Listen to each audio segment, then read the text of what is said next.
Good afternoon and good morning, everyone. So I was kindly invited to this talk to talk about my, let's say, experience with shifting from university to business. So starting a startup, which is quite common these days, and I called it jumping over the gap. So I think there is a gap, a large gap between the academia and the starting your company, and I will spend a few words on that. But first, you probably read my bio. So my name is Konrad Gładyszewski. I am a CEO of Prospin. This SP.ZO.O. It's just the Polish abbreviation from limited liability, but that's just a detail.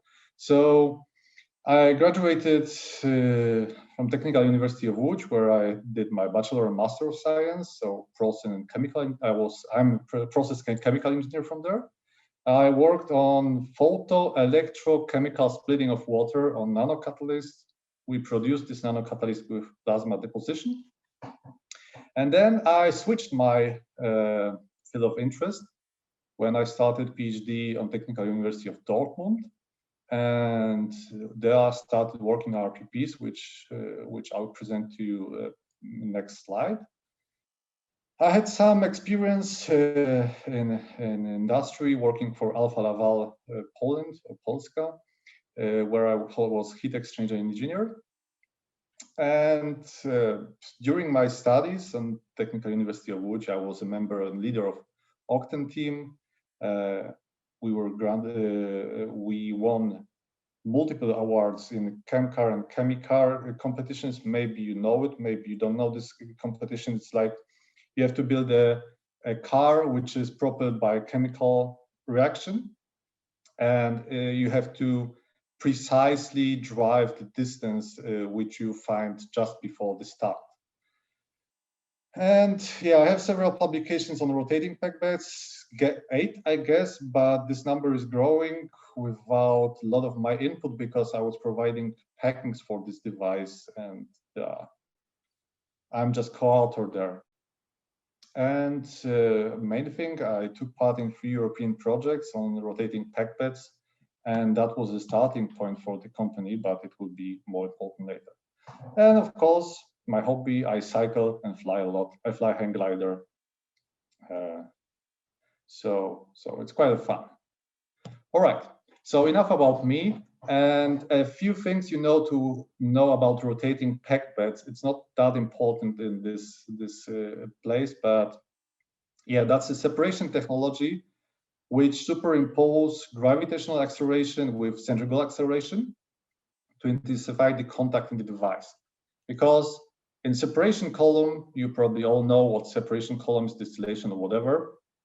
The contact between the gas coming upwards, so the light phase, and liquid, the heavy phase coming downwards, they are contacting on the internals, and how much you can put through is limited by the gravity. And yeah, because of that, you have to build quite large devices in diameter to run the chemical plants, and that consumes a lot of energy, materials, and so on. But you can superimpose it with centrifugal acceleration, so you just make a big washing machine where you start rotating the packing, and you just let in the liquid in the center, so it's driven by the centrifugal force, and the gas is just flowing due to the pressure drop through the packing the opposite way, and then you have very intense contact, so very intense heat and mass transfer.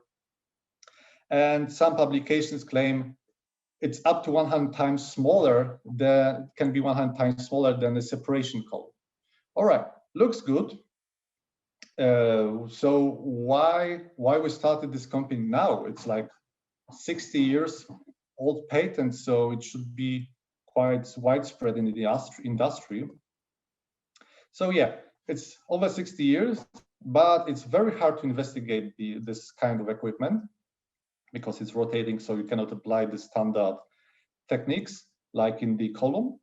And also industry perceive it as more complex than a separation column, and chemical industry doesn't like complex things. They won't have it simple and just produce what they have to.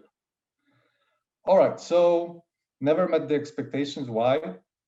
It was always applying the old design rules known from separation columns to the new type of equipment. And throughout the three projects, we changed the approach and we brought to life the old claims. So we can now build the device, which is 100 times smaller than a column, and really have an upper hand in some processes over the separation column. So looks like perfect start for a company or whatever. Nope.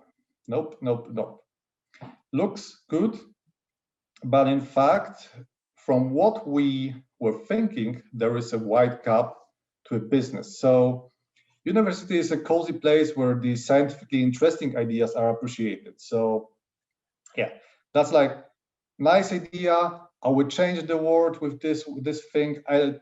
Everybody should use it, and we'll make a lot of money on that. But then comes a business and comes the market, and that's a bloodshed for scientifically interesting ideas, because they seldom meet the expectation of the market, or at least you have to change the market to have such expectation. And today I will focus more on that, how you should, let's say, prepare well on university to jump over this gap, to dampen the punch you will get when you get into the business on the market. So our way to start a company was like, all right, some studies, gaining some experience. That wasn't enough. I would recommend anyone to get some more experience in the market they want to start with the company. From my point of view, it would be perfect to have 2 years of experience in similar business. Right, then, okay, Technical University of Dortmund, starting PhD, you have a great idea, you investigate it, then you jump into some projects, you meet the right people. I mean, the right people from the industry, they are clarifying a bit to you how it should look like. They give you some ideas, they give you some cases which they are struggling with. And okay, you think, all right, I have some background where to fit in with my product. And then comes the idea of a business. Is it possible to find any financing? Of course, we don't have so much money to start a company, especially in the chemical industry, you need a lot of money to start with. But there are a lot of places to find financing, which I will spend a few words later also. And then you're asking, does anyone need our product? Of course, at the very beginning, you say, yeah, everybody will just love it because it's so perfect, so great. Nope. And yeah, right. The idea of business, and then right away we found the financing. We found someone who needs our product, and we just jumped over the gap to found our company, and somehow we made it. But yeah. So I would just present you now how it looked like at the very beginning, and still looks a bit like this. So on the left-hand side, upper left-hand corner, it's me, specialist in gas-liquid process in RPB. I have expertise in RPB packings design. Then we have our joker in our team, so Professor Andrzej Górak, which was the leader of multiple scientific projects. He cooperated with a lot of chemical companies. So he had access to the upper decision chain of this company. So not like starting from the bottom and working upwards.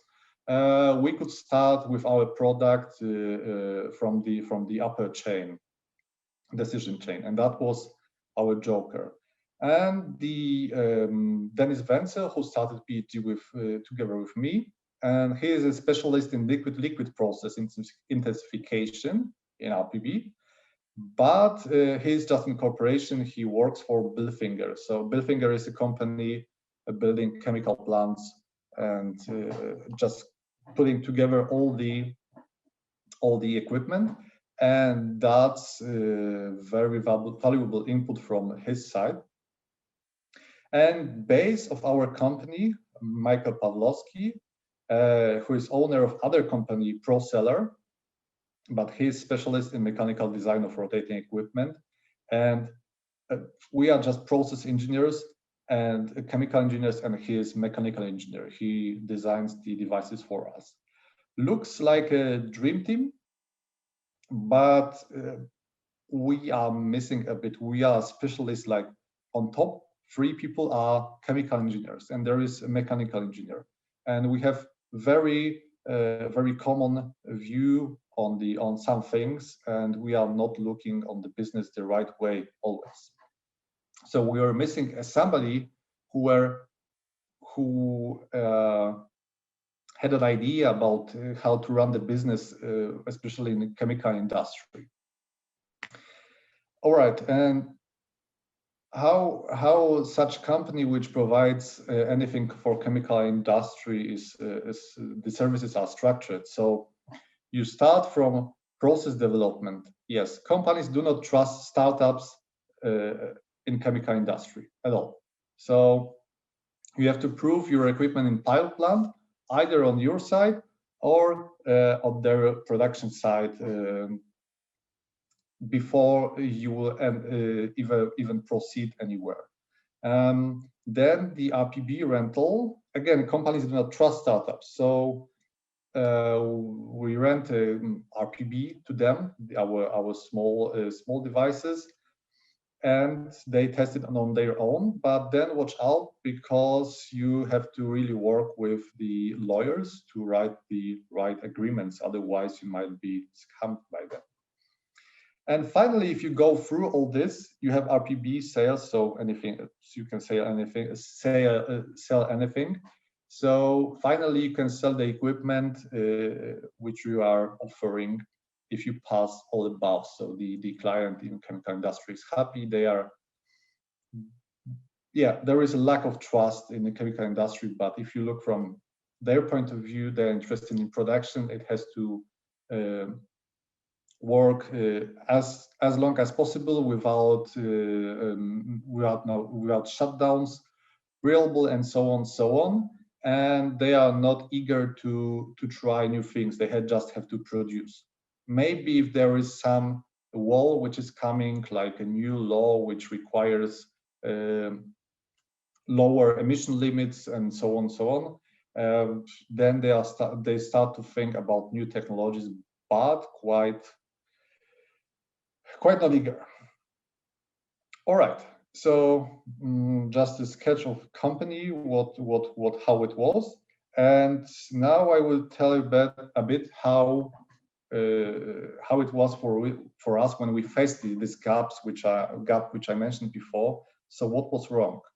As I said, lack of people with real industrial experience. So we were just engineers originating from the university directly, and we had no input from someone who had industrial experience, apart from people from companies who were interested in this product, but it's not the same input as you would require to have. Other thing, we were trying to find more applications, or let's say core applications, after we started the company. Before starting company, we had 2 or 3 applications which proved to be quite good, but in fact, it wasn't enough, and we should stay a bit more on university, trying different applications than trying it right after the company starts. There was no time for it then. Lack of service plan. Yeah, chemical industry requires when you provide something, they require service plan, and it's not like equipment for individual customers, you need a very detailed service plan before they even consider your option. And yeah, one thing from university, you have solutions that are very fine, works perfectly, but they are okay to make a single part. But when you have to produce it in mass production, it's no go. It's too expensive to make it, or it's just time consuming. So think in advance of solutions that you can apply or manufacture easier than the perfect solution. And the team, we had a team of 3. It's not enough when you have a very small company, very small startup, it's enough, but taking care of marketing, manufacturing, client contact, and so on, you would require at least 5 people to do so. Yeah, I would say the most important thing, underestimating competition. Even if you are offering something completely new, that it's very scarce on the market, or it's completely absent on the market, there are other companies watching you, and they can cut you down with a single patent, maybe not precisely covering what you do, but covering just a part, and then you are trapped. We had this case with one company in Germany, and they patented the packings, or at least the way you can put together packings, and that was a problem for us for some time. And yeah, on the right-hand side, not patenting your solutions at the very beginning, that also applies to underestimating competition. But the last thing, you expect people to pay on time. No, forget that even big companies, you would expect big companies pay you on time. No, they will prolong payment as much as they can. And then you are checking every day your bank account if the transfer has arrived, because you have bills to pay and you have to buy material for the next device and so on. And it's getting quite scary then. All right, but on the other hand, what was good from our side and how well we prepared? So we exploited the university environment to the limit. So equipment, contacts, marketing. I don't mean exploiting in a bad way, but there you have a lot of equipment. You can make a lot of friends. They having access to different laboratories, and sometimes you can ask them, could you test it just quickly, without having let's say very costly long procedure. That's a good thing. Contacts, when you are going through some projects with industry, you make very good network, contact network, and then it comes in handy. You don't have even to sell them something, but you can ask a lot of things.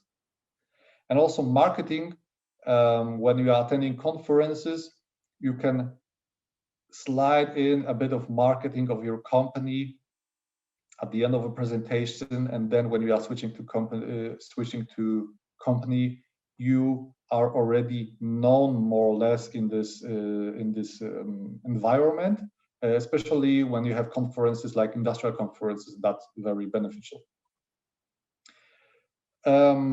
We did also a good thing. We built a network between universities, so we provided them with RPBs like TU Berlin, Polytechnic Toulouse, and recently Polytechnic in Brno in Czech Republic.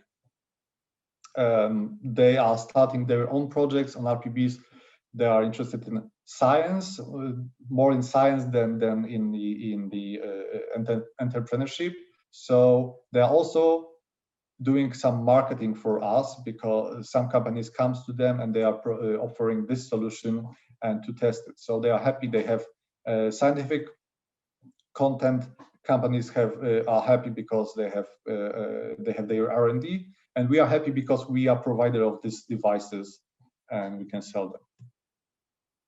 As I said, build a contact network with industry on every occasion, scientific projects, whatever, everywhere you can. And we found the financing for very start. So EIT Climate Kick, this European Union program, where they fund various startups. It's not that much because it was like 20,000 euros, but there are multiple programs and then you can sum them up. So you can find really nice financing for you. Of course, you need to have your own financing for a very beginning, but not that much as you would just finance it by yourself. So about finances, we avoided venture capitals.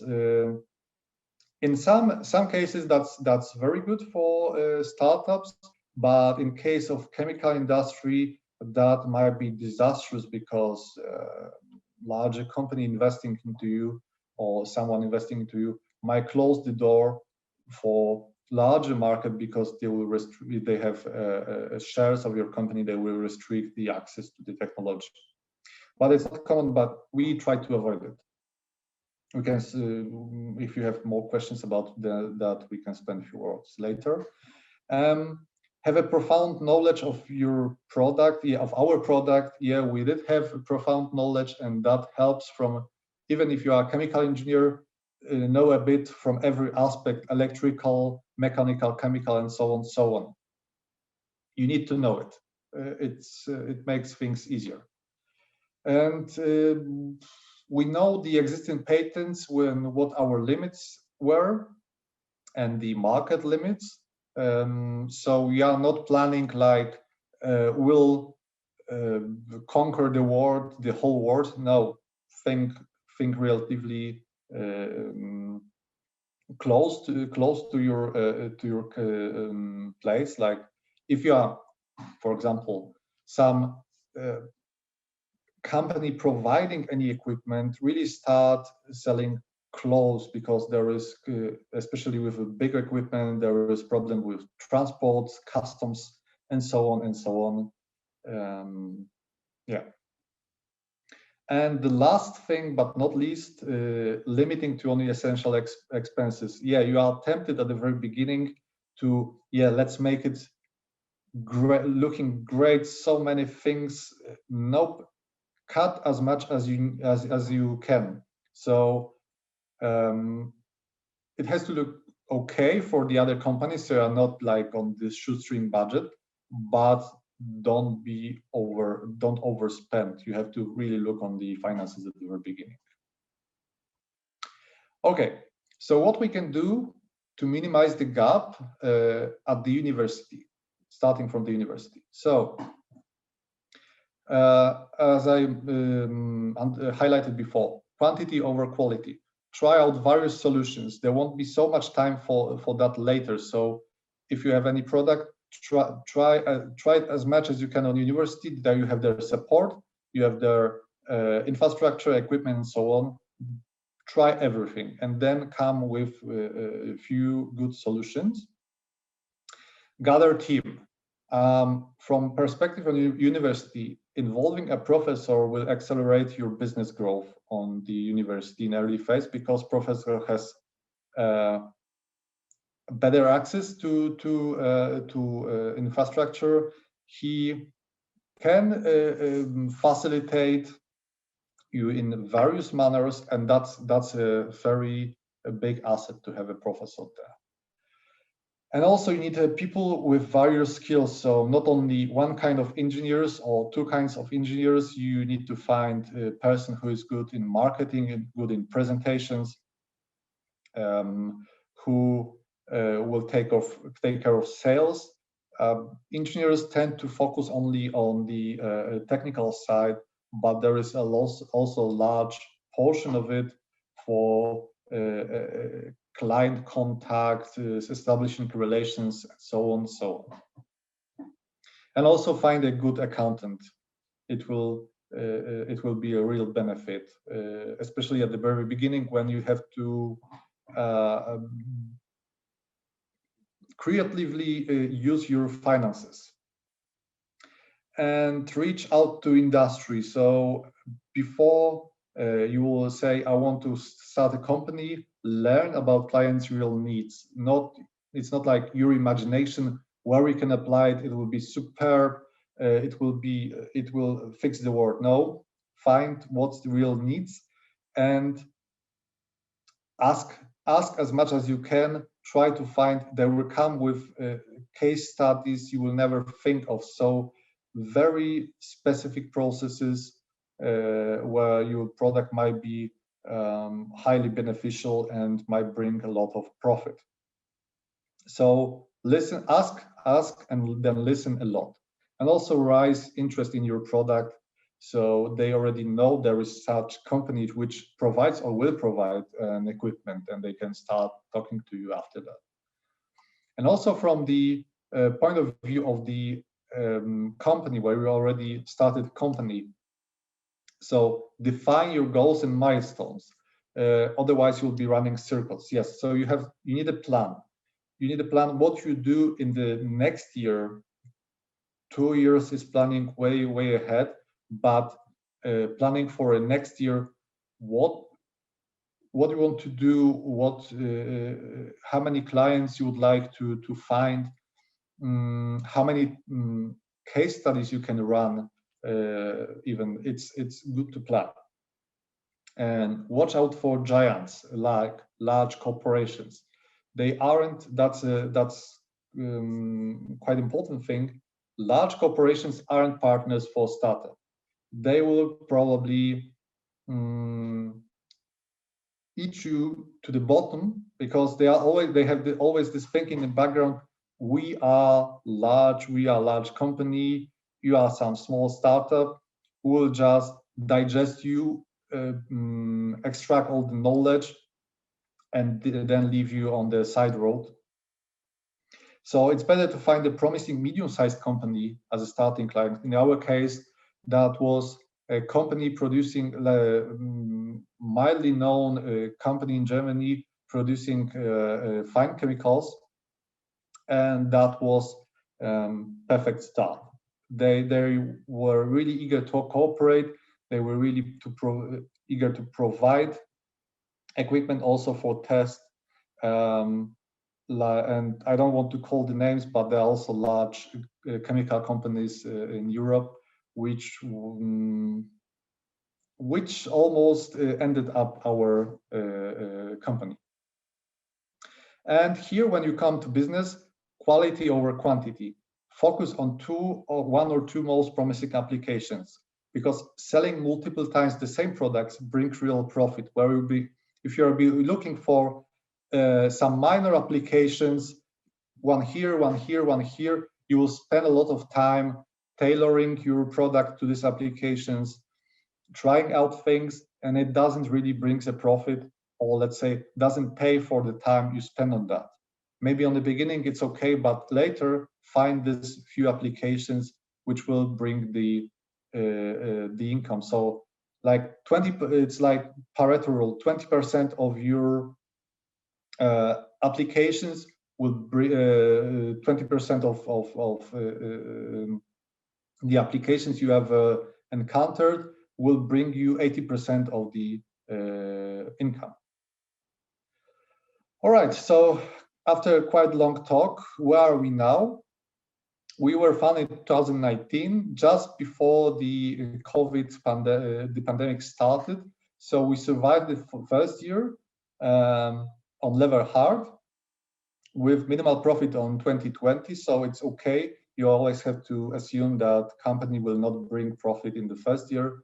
We didn't assume that, but it turned out we ended up with minimal profit, which is okay because company does not require any additional investment. And first commercial RPBs were manufactured. On the right-hand side, you see one of the smallest RPBs we provide. Yeah, and we are still going forward. All right, so from this point, thank you for your attention. If you have any questions, please do not hesitate to ask. Yeah, thanks. That was interesting. Yes, I have a question about this technology. Mm-hmm. So the RPM is not very high there, right? It's up to 3,000 RPM.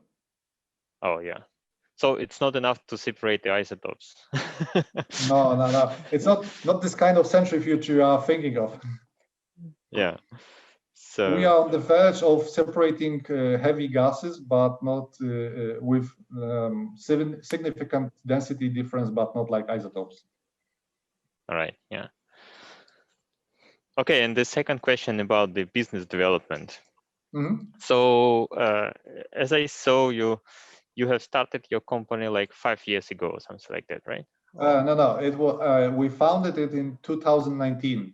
Oh, all right. Yeah. So I started my PhD like 5 years ago. So you started to develop products from that time, and the final prototype you have now, which can be sold already, Yeah. right? Yeah. Oh, okay. And the thing is, like, as you are doing the process development, correct? Mm-hmm. And there is a company who is selling this centrifuge, right? Mm-hmm. Yeah. So how much you need to do the modification of this centrifuge for your needs to meet the market demand or something like that? Yeah. I didn't have to make a lot of changes because it was designed from scratch, and it's quite versatile. And there comes very specific processes. Sometimes company asks, and yeah, we could apply it, but it requires a lot of redesigning then. And we try to discard these applications if we don't see a market potential in this market. Is it a question? Is it an answer to your question? Yeah. This and the last question is about the volume. How much you can separate per example per hour, and for example, you are separating the heavy gases, right? For example, there's butane and propane. Mm-hmm. Can you do this or something like that? The most extreme application is propane splitter. Mm-hmm. So you're probably familiar, quite large devices.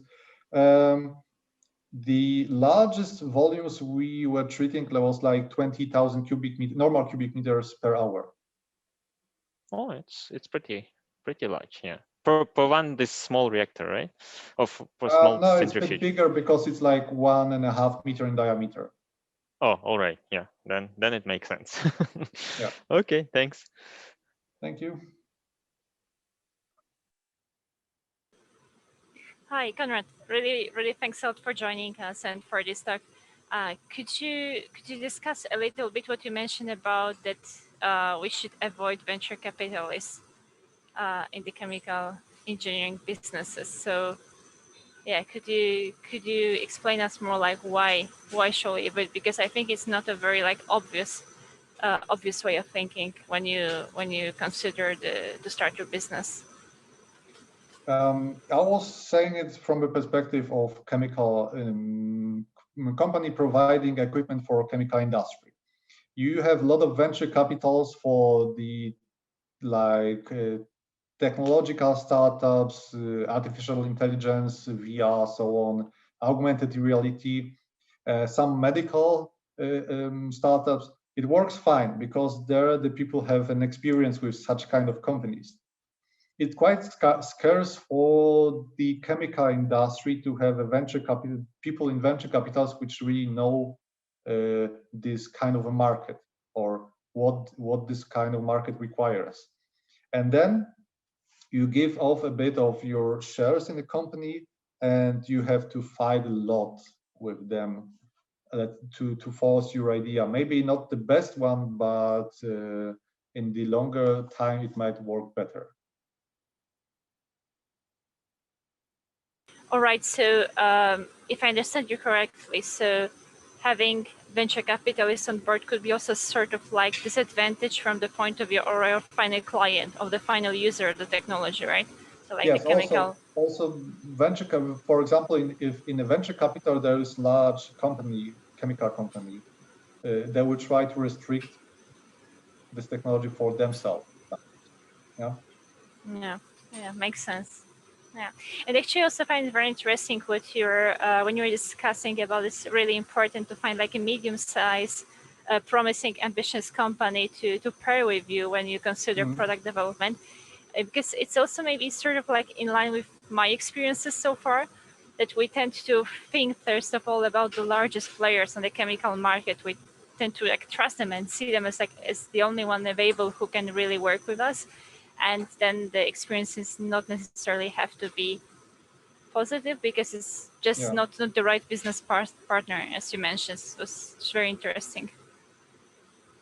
So they have some kind of a pride in themselves. We are so big that we don't care about you. It's like you are just a part in that. Yeah, that makes sense. Thanks. Thanks. Thanks, Konrad. Yeah, I thought it was quite interesting and really relevant as well. I was wondering, so you introduced your team and it was a lot of technical people, right? Yeah. And you mentioned that one of your hurdles in the gap was basically having this business development, finding the right opportunity and application, right? So I was wondering, do you think it would have been helpful to recruit someone with, who wasn't technical but was involved in business development and sales to sort of do those activities that, technical people have no previous, really training in? Yeah, that's always a benefit to involve at least one person of this kind. Otherwise, as I said, you are an engineer. You think that this solution will work because, technically it's okay. But the guy who has some insight in the business will say, you have to change pricing or cut down pricing or approach it from the other way, let's say, angle of the sales.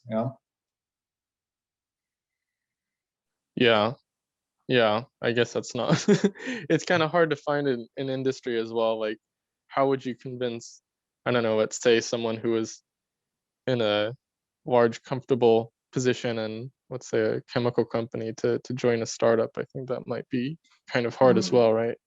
You don't need such guy, but maybe even someone who tried such startup before, and has this 2 years experience, for example, with dealing with such things, then it's helpful.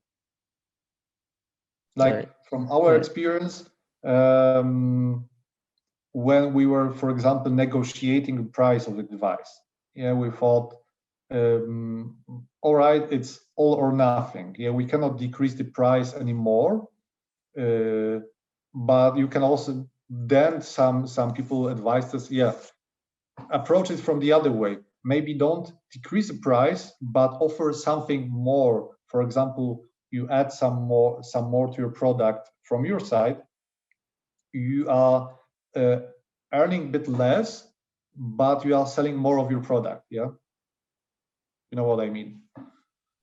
Yeah, that makes sense. Cool, thank you. Welcome.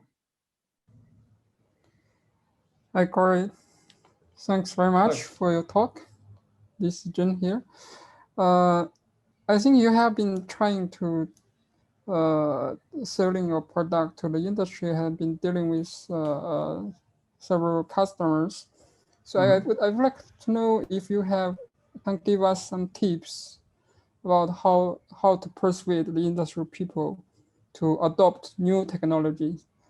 As you mentioned in the presentation, it's very challenging to persuade them to switch to better new technologies. Would you share some ideas or tips on that when you're trying to sell your products? You have to search quite a lot for such companies, because even if your technology is very good, they have their own technologies. They are not reluctant to switch this technology. Maybe the R&D department will just assign there is this technology, we can use it in 10 years when our previous plan pays off. Yeah. Okay. Maybe then. But there are always companies which are in the progress of switching from one process to another. Okay. And give them tools to assess your process by themselves. So don't leave them with such thing that you assessed this process and that is a number. Give them tools to make their own simulation, their own calculations, because they will trust more their department than ever they will trust you. Yes, right, yeah. So don't try to be close, like we are keeping everything for ourselves.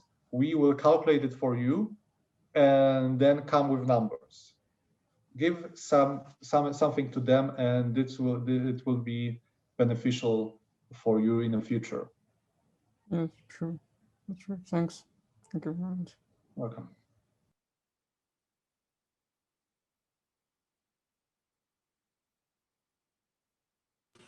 Maybe I would ask one question more. So what are now your plans for future?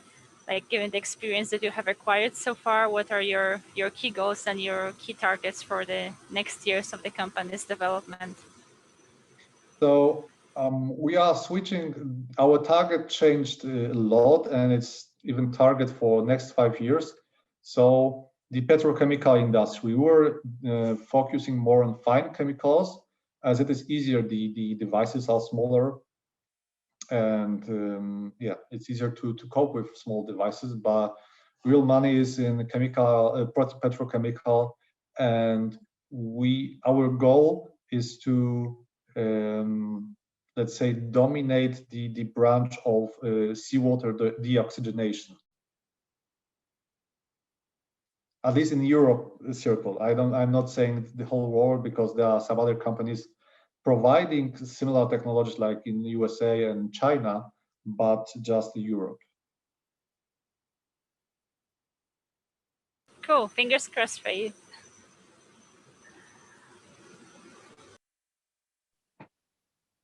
I have another question actually.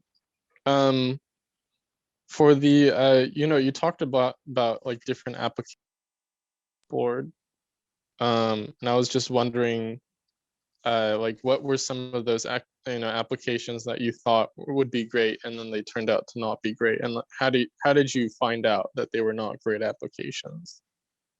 So very good example is carbon capture. Yeah, everybody is talking about carbon capture, post-combustion capture, and so on. Looks like great applications where you could apply it everywhere, like you have everywhere heating stations, power plants, and so on. But truth is, they require very cheap equipment, and even though we could sell a lot of devices, the trouble they was involved with that, and low margin turned out not to be really the case. Yeah, because at the first glance it looks like a lot of applications, a lot of devices to sell, but there is also a lot of fuss to tailor the device to every power station, because they are very different. Each is different. It's not like you find the same power station everywhere. Yeah. Yeah, so I guess you had to talk with a lot of those potential, customers. Like, were you talking with power stations and all those? Yeah, power stations, heating stations, everybody who produce exhaust gas in excess. All right. And I guess your grant applications were sort of, I mean, you talked about your earlier funding. Was that focused on the carbon capture, or was it focused on the application you're working on now? The projects we were dealing with on university, they were focused on carbon capture mostly. There were some other applications transported underneath, because you have to write a proposal for the, let's say, the best process, which is all around now, or the, let's say, carbon capture is like everybody's saying carbon capture, and it will look good in a proposal. But anyway, yeah, that's what we wanted to focus on. And then right before starting a company, some other applications start to appear. But as I said, try other applications on university when you have time. It was quite too late for us, not too late, but it delayed our development, yeah. And when you start a company, you are no longer, you are a bit frowned upon on the university, like using the equipment, yeah. You are now a company, and not like PhD, and everybody knows you will use it for the business case, and then they start to ask for money. Yeah. Yeah, thank you. Thank you. All right. Any more questions? I haven't got any questions in the chat. So yeah, thank you very much for joining us today, Konrad, all the way from Poland, and yeah, sharing your experiences. Thank you for a kind invitation. Thank you, Magda, for inviting me for this talk. I felt really happy about giving this talk for the first time, speaking about the past, not the future. Yeah, thanks a lot for joining. I think it was very, very interesting and extremely relevant to all of us. So thanks a lot. Thank you.